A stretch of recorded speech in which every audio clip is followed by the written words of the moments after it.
सभी भक्तजनों को मेरा निवन प्रणाम। राम राम, जय श्री कृष्णा। पूनम सिहाग की दुनिया में आप सभी का बहुत बहुत स्वागत है। श्रीमद् भागवत महापुराण दशम स्कंद 17वां अध्याय।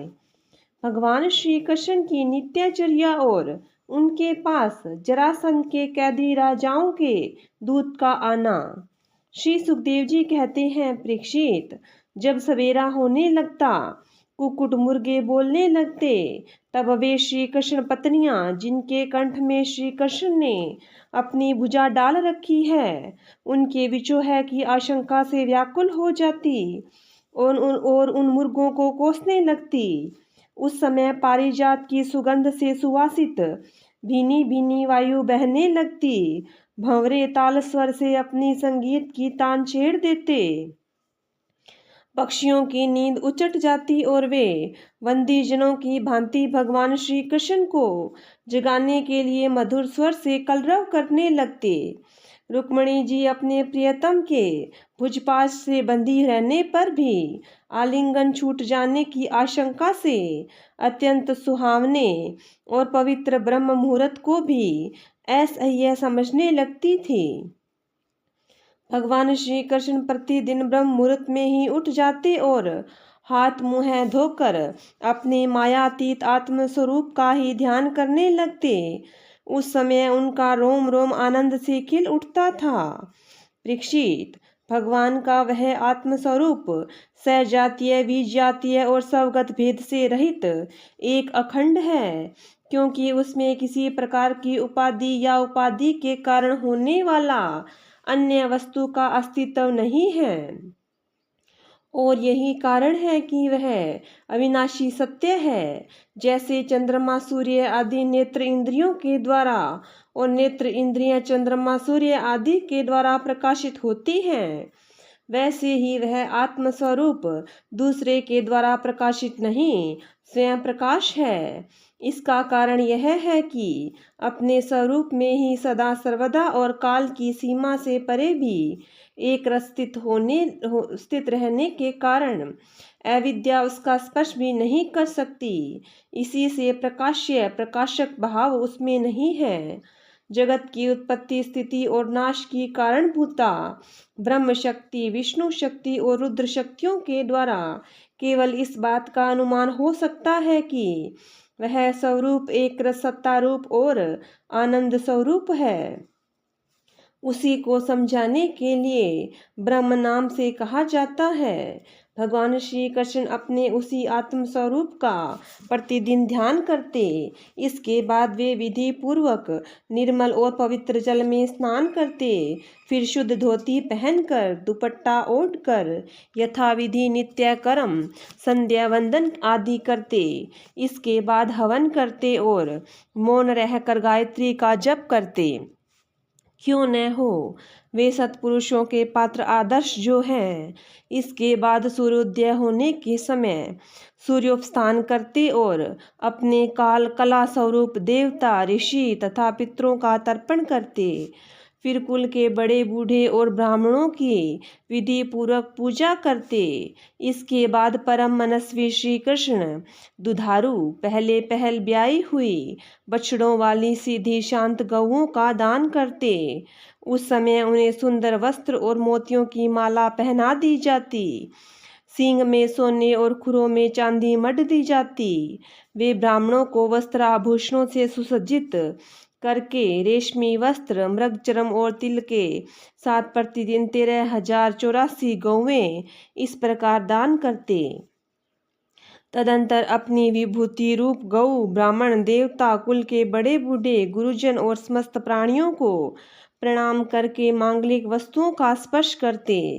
परीक्षित, यद्यपि भगवान के शरीर का सहज सौंदर्य ही मनुष्य लोक का अलंकार है, फिर भी वे अपने पीतांबर आदि दिव्य वस्त्र, कौस्तुभ आदि आभूषण, पुष्पों के हार और चंदन आदि दिव्य अंगराग से अपने को आभूषित करते। इसके बाद वे घी और दर्पण में अपना मुखारविंद देखते।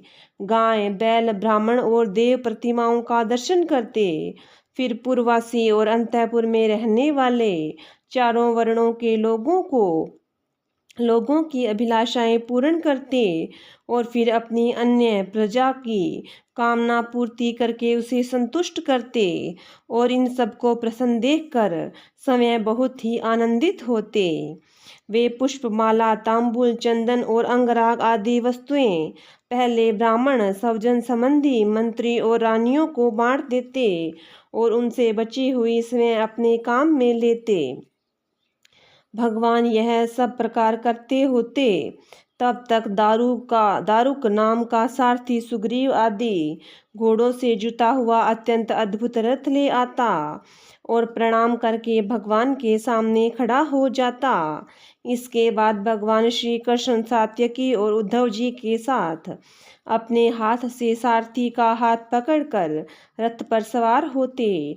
ठीक वैसे ही जैसे भुवन भास्कर भगवान सूर्य उद्यांचल पर आरूढ़ होते हैं, उस समय रनिवास की स्त्रियां लज्जा एवं प्रेम से भरी चितवन से उन्हें निहारने लगती और बड़े कष्ट से उन्हें विदा करती। भगवान मुस्कुराकर उनके चित्त को चुराते हुए महल से निकलते। परीक्षित, तदंतर भगवान श्री कृष्ण समस्त यदुवंशियों के साथ सुधर्मा नाम की सभा में प्रवेश करते। उस सभा की ऐसी महिमा है कि जो लोग उस सभा में जा बैठते हैं उन्हें भूख, प्यास, शोक, मोह और जरा मृत्यु ये 6 उर्मियां नहीं सताती। इस प्रकार भगवान श्री कृष्ण सब रानियों से अलग अलग विदा होकर एक ही रूप में सुधर्मा सभा में प्रवेश करते और वहां जाकर श्रेष्ठ सिंहासन पर विराज जाते। उनकी अंग कांति से दिशाएं प्रकाशित होती रहती। उस समय यदुवंशी वीरों के बीच में यदुवंश शिरोमणि भगवान श्री कृष्ण की ऐसी शोभा होती जैसे आकाश में तारों के से घिरे हुए चंद्रदेव शोभायमान होते हैं। परीक्षित, सभा में विदुष लोग विभिन्न प्रकार के हास्य विनोद से, नाटाचार्य अभिनय से और नर्तकियां कलापूर्ण नृत्यों से अलग अलग अपनी टोलियों के साथ भगवान की सेवा करती। उस समय मृदंग, वीणा, पखावज, बांसुरी, झांझ और शंख बजने लगते और सूत, मागध और बंदीजन नाचते गाते और भगवान की स्तुति करते। कोई कोई व्याख्या कुशल ब्राह्मण वहां बैठकर वेद मंत्रों की व्याख्या करते और कोई पूर्वकालीन पवित्र कीर्ति नरपतियों के चरित्र कह कह कर सुनाते। एक दिन की बात है, द्वारकापुरी में राजसभा के द्वार पर एक नया मनुष्य आया। द्वारपालों ने भगवान को उसके आने की सूचना देकर उसे सभा भवन में उपस्थित किया। उस मनुष्य ने परमेश्वर भगवान श्री कृष्ण को हाथ जोड़कर नमस्कार किया और उन राजाओं का जिन्होंने जरासंध के दिग्विजय के समय उसके सामने सिर नहीं झुकाया था और बलपूर्वक कैद कर लिए गए थे, जिनकी संख्या 20,000 थी, जरासंध के बंदी बनने का दुख श्री कृष्ण के सामने निवेदन किया। सच्चिदानंद स्वरूप श्री कृष्ण, आप मन और वाणी के अगोचर हैं। जो आपकी शरण में आता है उसके सारे भय आप नष्ट कर देते हैं। प्रभु, हमारी भेद बुद्धि मिटी नहीं है। हम जन्म मृत्यु रूप संसार के चक्र से भयभीत होकर आपकी शरण में आए हैं। भगवान, अधिकांश जीव जैसे सकाम और निषिद्ध कर्मों में फंसे हुए हैं कि वे आपके बतलाए हुए अपने परम कल्याणकारी कर्म आपकी उपासना से विमुख हो गए हैं और अपने जीवन एवं जीवन संबंधी आशा अभिलाषाओं में भ्रम भटक रहे हैं। परंतु आप बड़े बलवान हैं।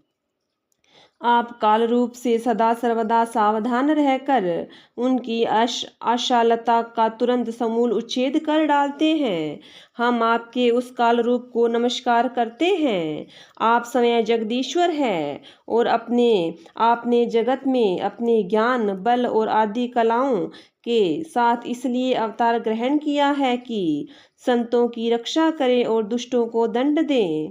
ऐसी अवस्था में प्रभु, जरासंध आदि कोई दूसरे राजा आपकी इच्छा और आज्ञा के विपरीत हमें कैसे कष्ट दे रहे हैं, यह बात हमारी समझ में नहीं आती।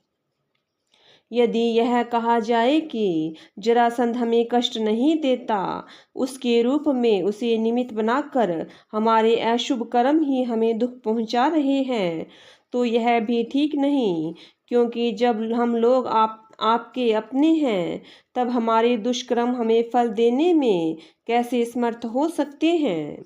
इसलिए आप कृपा करके अवश्य ही हमें इस कलेश से मुक्त कीजिए।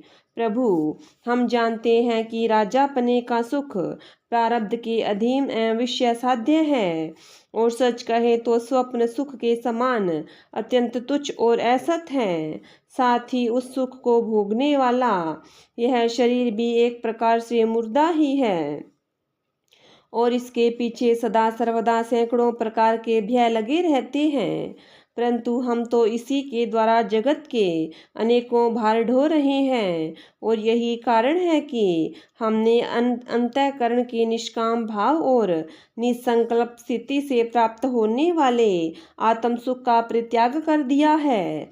सचमुच हम अत्यंत अज्ञानी हैं, और आपकी माया के फंदे में फंसकर कलेश पर कलेश भोगते जा रहे हैं।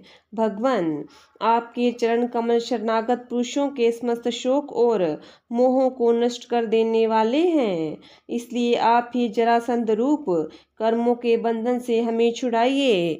प्रभु, यह अकेला ही 10,000 हाथियों की शक्ति रखता है, और हम लोगों को उसी प्रकार बंदी बनाए हुए हैं जैसे सिंह भेड़ों को घेर रखे। चक्रपाणे, आपने 18 बार जरासंध से युद्ध किया और 17 बार उनका मान मर्दन करके उसे छोड़ दिया, परंतु एक बार उसने आपको जीत लिया।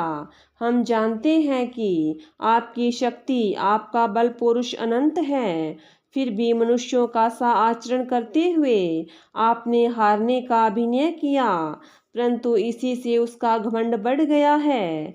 हे अजीत, अब वह यह जानकर हम लोगों को और भी सताता है कि हम आपके भक्त हैं, आपकी प्रजा हैं।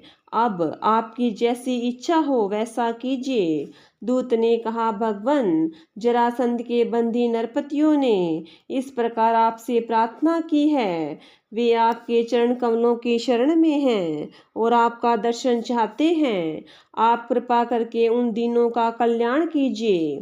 श्री सुखदेव जी कहते हैं, परीक्षित, राजाओं का दूत इस प्रकार कह रहा था कि परम तेजस्वी देवर्षि नारद जी वहां आ पहुंचे। उनकी सुनहरी जटाएं चमक रही थी। उन्हें देखकर ऐसा मालूम हो रहा था मानो साक्षात भगवान सूर्य ही उदय हो गए हो।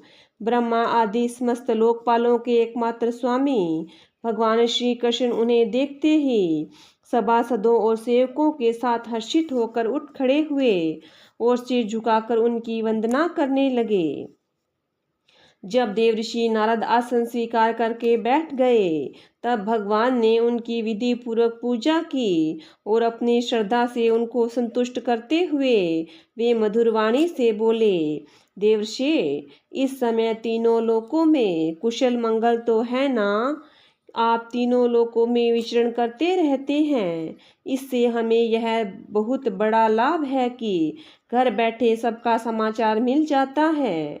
ईश्वर के द्वारा रचे हुए तीनों लोकों में ऐसी कोई बात नहीं है जिसे आप न जानते हो। अतः हम आपसे यह जानना चाहते हैं कि युधिष्ठिर आदि पांडव इस समय क्या करना चाहते हैं।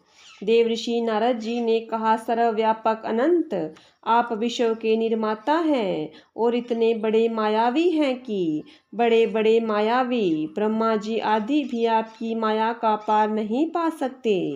प्रभु, आप सबके घट घट में अपनी अचिंत्य शक्ति से व्याप्त रहते हैं, ठीक वैसे ही जैसे अग्नि लकड़ियों में अपने को छिपाए रखता है।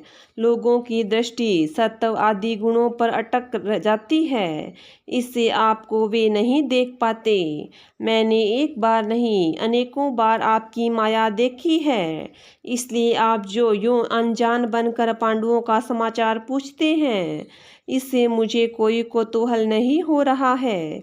भगवान, आप अपनी माया से ही इस जगत की रचना और संहार करते हैं और आपकी माया के कारण ही यह असत्य होने पर भी सत्य के समान प्रतीत होता है।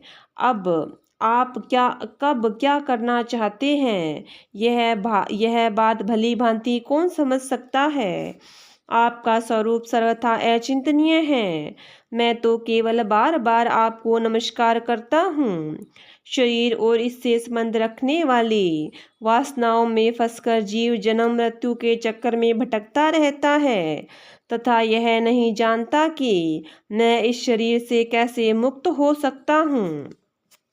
वास्तव में उसी के हित के लिए आप नाना प्रकार के लीला अवतार ग्रहण करके अपने पवित्र यश का दीपक जला देते हैं, जिसके सहारे वह इस अनर्थकारी शरीर से मुक्त हो सके। इसलिए मैं आपकी शरण में हूँ। प्रभु, आप स्वयं परब्रह्म हैं, तथापि मनुष्यों की सी लीला का नाट्य करते हुए मुझसे पूछ रहे हैं। इसलिए आपके फुफेरे भाई और प्रेमी भक्त राजा युधिष्ठिर क्या करना चाहते हैं, यह बात मैं आपको सुनाता हूँ। इसमें संदेह नहीं कि ब्रह्मलोक में किसी को जो भोग प्राप्त हो सकता है वह राजा युधिष्ठिर को यही प्राप्त है। उन्हें किसी वस्तु की कामना नहीं है, फिर भी वे श्रेष्ठ यज्ञ राजसूय के द्वारा आपकी प्राप्ति के लिए आपकी आराधना करना चाहते हैं। आप कृपा करके उनकी इस अभिलाषा को अनुमोदन कीजिए। भगवान, उस श्रेष्ठ यज्ञ में आपका दर्शन करने के लिए बड़े बड़े देवता और यशस्वी नरपति गण एकत्र होंगे। प्रभु, आप समय विज्ञानानंद घन ब्रह्म हैं। आपके श्रवण कीर्तन और ध्यान करने मात्र से अंतर्जय भी पवित्र हो जाते हैं। फिर जो आपका दर्शन और स्पर्श प्राप्त करते हैं उनके संबंध में तो कहना ही क्या है। त्रिभुवन मंगल, आपकी निर्मल कीर्ति समस्त दिशाओं में छा रही है तथा स्वर्ग, पृथ्वी और पाताल में व्याप्त हो रही है। ठीक वैसे ही जैसे आपकी चरणामृत धारा स्वर्ग में मंदाकिनी, पाताल में भोगवती और मर्त्यलोक में गंगा के नाम से प्रवाहित होकर सारे विश्व को पवित्र कर रही है। श्री सुखदेव जी कहते हैं, परीक्षित, सभा में जितने यदुवंशी बैठे थे वे सब इस बात के लिए अत्यंत उत्सुक हो रहे थे कि पहले जरासंध पर चढ़ाई करके उसे जीत लिया जाए। अतः उन्हें नारद जी की बात पसंद न आई। तब ब्रह्मा आदि के शासक भगवान श्री कृष्ण ने तनिक मुस्कुराकर बड़ी मीठी वाणी में उद्धव जी से कहा। भगवान श्री कृष्ण ने कहा, उद्धव, तुम मेरे हितैषी सुहृद हो, शुभ संपत्ति देने वाले और कार्य के तत्व की भांति भली भांति समझने वाले हो, इसलिए हम तुम्हें अपना उत्तम नेत्र मानते हैं। अब तुम्हें बताओ कि इस विषय में हमें क्या करना चाहिए। तुम्हारी बात पर हमारी श्रद्धा है, इसलिए हम तुम्हारी सलाह के अनुसार ही काम करेंगे। जब उद्धव जी ने देखा कि भगवान श्री कृष्ण सर्वज्ञ होने पर भी अनजान की तरह सलाह पूछ रहे हैं, तब वे उनकी आज्ञा शिरोधार्य करके बोले। 71वां अध्याय, श्री कृष्ण भगवान का इंद्रप्रस्थ पधारना। श्री सुखदेव जी कहते हैं, परीक्षित, भगवान श्री कृष्ण के वचन सुनकर महामती उद्धव जी ने देव ऋषि नारद, सभासद और भगवान श्री कृष्ण के मत पर विचार किया और फिर कहने लगे। उद्धव जी ने कहा, भगवान, देव ऋषि नारद जी ने आपको यह सलाह दी है कि फुफेरे भाई पांडवों के राजसूय यज्ञ में सम्मिलित होकर उनकी सहायता करनी चाहिए। उनका यह कथन ठीक ही है और साथ ही यह भी ठीक है कि शरणागतों की रक्षा आवश्यक कर्तव्य है। प्रभु, जब हम इस दृष्टि से विचार करते हैं कि राजसूय यज्ञ वही कर सकता है जो 10 दिशाओं पर विजय प्राप्त कर ले, तब हम इस निर्णय पर बिना किसी दुविधा के पहुंच जाते हैं कि पांडवों के यज्ञ और शरणागतों की रक्षा दोनों कामों के लिए जरासंध को जीतना आवश्यक है। प्रभु, केवल जरासंध को जीत लेने से ही हमारा महान उद्देश्य सफल हो जाएगा। साथ ही उससे बंदी राजाओं को मुक्ति और उसके कारण आपको सुयश की भी प्राप्ति हो जाएगी। राजा जरासंध बड़े लोगों के भी दांत खट्टे कर देते हैं, क्योंकि 10,000 हाथियों का बल उसे प्राप्त है। उसे यदि हरा सकते हैं तो केवल भीमसेन, क्योंकि वे भी वैसे ही बली हैं। उसे आमने सामने के युद्ध में एक वीर जीत ले, यही सबसे अच्छा है। सो अक्षौणी सेना लेकर जब वह युद्ध के लिए खड़ा होगा, उस समय उसे जीतना आसान न होगा। जरासंध बहुत बड़ा ब्राह्मण भक्त है। यदि ब्राह्मण उससे किसी बात की याचना करते हैं तो वह कभी कोरा जवाब नहीं देता। इसलिए भीमसेन ब्राह्मण के वेश में जाए और उससे युद्ध की भिक्षा मांगे।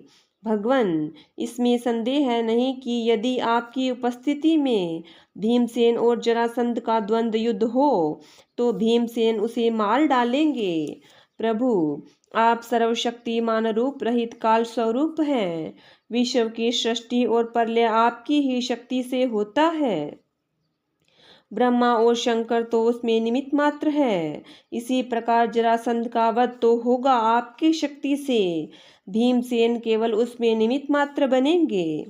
जब इस प्रकार आप जरासंध का वध कर डालेंगे, तब कैद में पड़े हुए राजाओं की रानियां अपने महलों में आपकी इस विशुद्ध लीला का गान करेगी कि आपने उनके शत्रु का नाश कर दिया और उनके प्राणपतियों को छुड़ा दिया।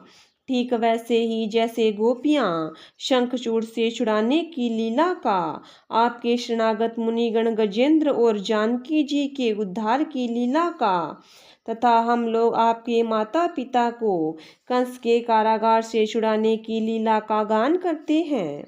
इसलिए प्रभु, जरासंध का वध स्वयं ही बहुत से प्रयोजन सिद्ध कर देगा। बंदी नरपतियों के पुण्य परिणाम से अथवा जरासंध के पाप परिणाम से सच्चिदानंद घन स्वरूप श्री कृष्ण, आप भी तो इस समय राजसूय यज्ञ का होना ही पसंद करते हैं। इसलिए पहले आप वहां पधारिए। श्री सुखदेव जी कहते हैं, परीक्षित, उद्धव जी की यह सलाह इस प्रकार से हितकर और निर्दोष थी। देवर्षि नारद, यदुवंश के बड़े बूढ़े और स्वयं भगवान श्री कृष्ण ने भी उनकी बात का समर्थन किया।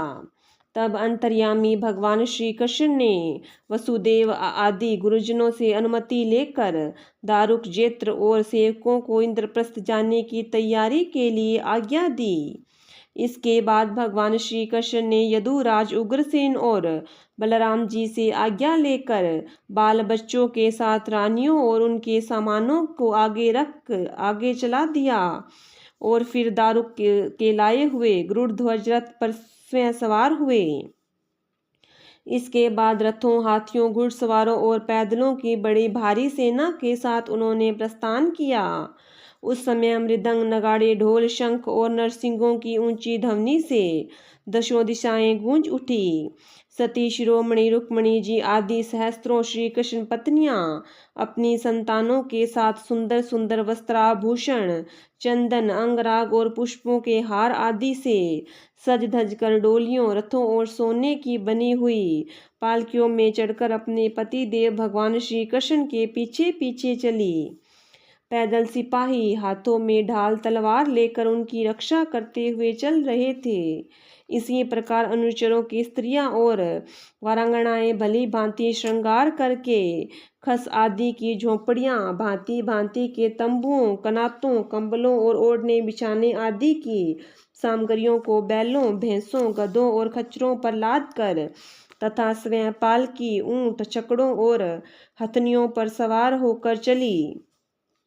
जैसे मगरमच्छों और लहरों की उछल कूद से शुद्ध समुद्र की शोभा होती है, ठीक वैसे ही अत्यंत कोलाहल से परिपूर्ण फहराती हुई बड़ी बड़ी पताकाओं, छत्रों, चंवरों, श्रेष्ठ अस्त्र शस्त्रों वस्त्राभूषणों, मुकुटों, कवचों और दिन के समय उन पर पड़ती हुई सूर्य की किरणों से भगवान श्री कृष्ण की सेना अत्यंत शोभायमान हुई। देवऋषि नारद जी भगवान श्री कृष्ण से सम्मानित होकर और उनके निश्चय को सुनकर बहुत प्रसन्न हुए। भगवान के दर्शन से उनका हृदय और समस्त इंद्रियां परमानंद में मग्न हो गई। विदा होने के समय भगवान श्री कृष्ण ने उनका नाना प्रकार की सामग्रियों से पूजन किया। जब देवऋषि नारद ने उन्हें मन ही मन प्रणाम किया और उनकी दिव्य मूर्ति को हृदय में धारण करके आकाश मार्ग से प्रस्थान किया। इसके बाद भगवान श्री कृष्ण ने जरासंध के बंदी नरपतियों के दूत को अपनी मधुर वाणी से आश्वासन देते हुए कहा, दूत, तुम अपने राजाओं से जाकर कहना, डरो मत, तुम लोगों का कल्याण हो, मैं जरासंध को मरवा डालूंगा। भगवान की ऐसी आज्ञा पाकर वह दूत गिरिव्रज में चला गया और नरपतियों को भगवान श्री कृष्ण का संदेश ज्यों का त्यों सुना दिया। वे राजा भी कारागार से छूटने के लिए शीघ्र से शीघ्र भगवान के शुभ दर्शन की बाट जोहने लगे। परीक्षित, अब भगवान श्री कृष्ण अनार्त, सौरवीर, मरु, कुरुक्षेत्र और उनके बीच में पड़ने वाले पर्वत, नदी, नागर, गांव, अहीरों की बस्तियां और खानों को पार करते हुए आगे बढ़ने लगे। भगवान मुकुंद मार्ग में दृष्टवती और सरस्वती नदी पार करके पांचाल और मत्स्य देशों से होते हुए इंद्रप्रस्थ जा पहुँचे। परीक्षित, भगवान श्री कृष्ण का दर्शन अत्यंत दुर्लभ है। जब अजातशत्रु महाराज युधिष्ठिर को यह समाचार मिला कि भगवान श्री कृष्ण पधार रहे हैं, तब उनका रोम रोम आनंद से खिल उठा। वे अपने आचार्यों और सज्जन संबंधियों के साथ भगवान की अगवानी करने के लिए नगर से बाहर आए। मंगल गीत गाए जाने लगे, बाजे बजने लगे। बहुत से ब्राह्मण मिलकर ऊंचे स्वर से वेद मंत्रों का उच्चारण करने लगे। इस प्रकार वे बड़े आदर से ऋषिकेश भगवान का स्वागत करने के लिए चले, जैसे इंद्रियां मुख्य प्राण से मिलने जा रही हो। भगवान श्री कृष्ण को देखकर राजा युधिष्ठिर का हृदय स्नेहातिरेक से गदगद हो गया।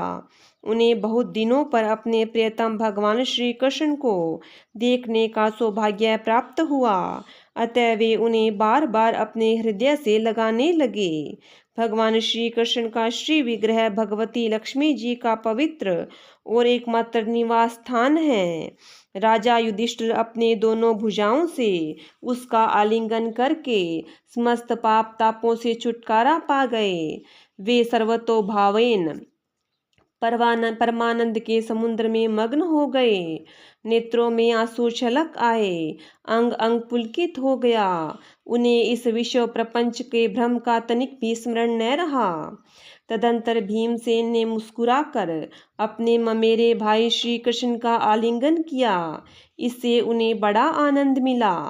उस समय उनके हृदय में इतना प्रेम उमड़ा कि उन्हें बाह्य विस्मृति सी हो गई। नकुल, सहदेव और अर्जुन ने भी अपने परम प्रियतम और हितैषी भगवान श्री कृष्ण का बड़े आनंद से आलिंगन प्राप्त किया।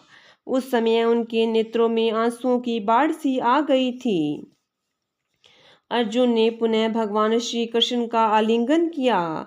नकुल और सहदेव ने अभिवादन किया और स्वयं भगवान श्री कृष्ण ने ब्राह्मणों और कुरुवंशी वृद्धों को यथायोग्य नमस्कार किया। कुरु, श्रिंजय और केकय देश के नरपतियों ने भगवान श्री कृष्ण का सम्मान किया और भगवान श्री कृष्ण ने उनका यथोचित सत्कार किया। सूत, मागध, बंदीजन और ब्राह्मण भगवान की स्तुति करने लगे तथा गंधर्व, नट, विदूषक आदि मृदंग, शंख, नगाड़े, वीणा, ढोल और नरसिंगे बजा बजा कर कमल नयन भगवान श्री कृष्ण को प्रसन्न करने के लिए नाचने गाने लगे। इस प्रकार परम यशस्वी भगवान श्री कृष्ण ने अपने सुहृद स्वजनों के साथ सब प्रकार से सुसज्जित इंद्रप्रस्थ नगर में प्रवेश किया। उस समय लोग आपस में भगवान श्री कृष्ण की प्रशंसा करते चल रहे थे। इंद्रप्रस्थ नगर की सड़कें और गलियां मतवाले हाथियों के मद से तथा सुगंधित जल से सींच दी गई थी। जगह जगह रंग बिरंगी झाड़ियां लगा दी गई थी, सुनहले तोरण बांधे हुए थे और सोने के जल भरे कलश स्थान स्थान पर शोभा पा रहे थे। नगर के नर नारी नहा धोकर तथा नए वस्त्र, आभूषण, पुष्पों के हार, इत्र, फुलेल आदि से सज धज कर घूम रहे थे। घर घर में ठोर ठोर पर दीपक जलाए गए थे, जिनसे दीपावली की सी छटा हो रही थी। प्रत्येक घर के झरोखों से धूप का धुआं निकलता हुआ बहुत ही भला मालूम होता था। सभी घरों के ऊपर पताकाएं फहरा रही थी तथा सोने के कलश और चांदी के शिखर जगमगा रहे थे। भगवान श्री कृष्ण इस प्रकार के महलों से परिपूर्ण पांडवों की राजधानी इंद्रप्रस्थ नगर को देखते हुए आगे बढ़ रहे थे। जब युवतियों ने सुना कि मानव नेत्र के पान पात्र अर्थात अत्यंत दर्शनीय भगवान श्री कृष्ण राजपथ पर आ रहे हैं, तब उनके दर्शन की उत्सुकता के आवेग से उनकी चोटियां और साड़ियों की गांठें ढीली पड़ गई। उन्होंने घर का काम काज तो छोड़ ही दिया, सेज पर सोए हुए अपने पतियों को भी छोड़ दिया और भगवान श्री कृष्ण का दर्शन करने के लिए राजपथ पर दौड़ आई। सड़क पर हाथी, घोड़े, रथ और पैदल सेना की भीड़ लग रही थी। उन स्त्रियों ने अटारियों पर चढ़कर रानियों के सहित भगवान श्री कृष्ण का दर्शन किया, उनके ऊपर पुष्पों की वर्षा की और मन ही मन आलिंगन किया तथा प्रेम भरी मुस्कान और चितवन से उनका सुस्वागत किया। नगर की स्त्रियां राजपथ पर चंद्रमा के साथ विराजमान ताराओं के समान श्री कृष्ण की पत्नियों को देखकर आपस में कहने लगी, सखी, इन बड़भागिनी रानियों ने न जाने ऐसा कौन सा पुण्य किया है, जिनके कारण पुरुष शिरोमणि भगवान श्री कृष्ण अपने उन्मुक्त हास्य और विलासपूर्ण कटाक्ष से उनकी ओर देखकर उनके नेत्रों को परम आनंद प्रदान करते हैं। इसी प्रकार भगवान श्री कृष्ण राजपथ से चल रहे थे। स्थान स्थान पर बहुत से निष्पाप, धनी, मानी और शिल्पजीवी नागरिकों ने अनेकों मांगलिक वस्तुएं ला लाकर उनकी पूजा अर्चा और स्वागत सत्कार किया। अंतःपुर की स्त्रियां भगवान श्री कृष्ण को देखकर प्रेम और आनंद से भर गई। उन्होंने प्रेम विहल और आनंद से खिले नेत्रों के द्वारा भगवान का स्वागत किया और श्री कृष्ण उनका स्वागत सत्कार स्वीकार करते हुए राजमहल में पधारे। जब कुंती ने अपने त्रिभुवनपति भतीजे श्री कृष्ण को देखा, तब उनका हृदय प्रेम से भर आया। वे पलंग से उठकर अपनी पुत्र वधू द्रौपदी के साथ आगे गई और भगवान श्री कृष्ण को हृदय से लगा लिया। देवेश्वर भगवान श्री कृष्ण को राजमहल के अंदर लाकर राजा युधिष्ठिर आदर भाव और आनंद के उद्रेक से आत्मविस्मृत हो गए। उन्हें इस बात की भी सुधि न रही कि किस क्रम से भगवान की पूजा करनी चाहिए।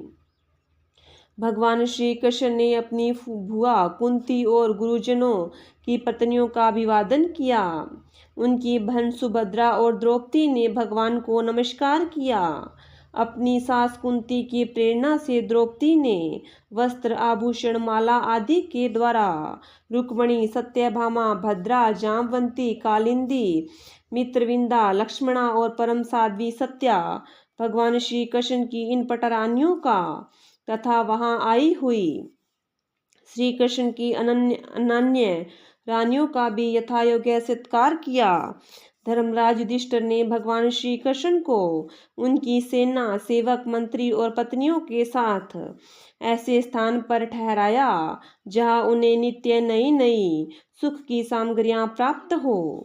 अर्जुन के साथ रहकर भगवान श्री कृष्ण ने खांडव वन का दाह करवाकर अग्नि को तृप्त किया तथा मयासुर को उससे बचाया था। परीक्षित, उस मयासुर ने ही धर्मराज युधिष्ठिर के लिए भगवान की आज्ञा से एक दिव्य सभा तैयार कर दी।